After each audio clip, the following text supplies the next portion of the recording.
जशन गदीर ताजदार विलायत इमाम अली अलैहिस्सलाम जे मौक़े ते प्रेस क्लब नौशर फ़रोज़ में केक कटण वारी तक़रीब थी गुज़री।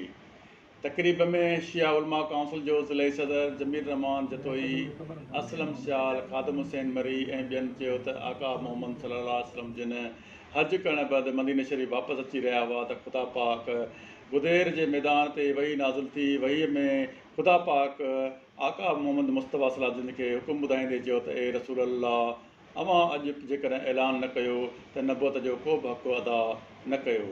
हिननि चयो त वहीअ जे नाज़िल थियण बैदि नबी करीम सल्लल्लाहु अलैहि वसल्लम जिन गुदेर जे मैदान ते काफ़िलो रोकियो ऐं जेके काफ़िले खां अॻिते निकिरी विया हुआ उनखे वापसि घुरायो ऐं जेके काफ़िला पोइ हिते रहियल हुआ उन्हनि जो इंतज़ारु कयो।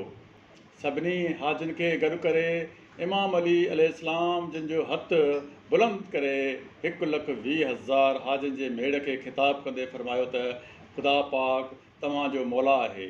मां मोहम्मद सल्लल्लाहु अलैहि वसल्लम जिन जे तरफ़ां मुक़ररु थियल तव्हांजो मौला आहियां ऐं अॼु खां बैदि जंहिं जो मां मौला आहियां उनजो ई अली अलैहिस्सलाम मौला आहे।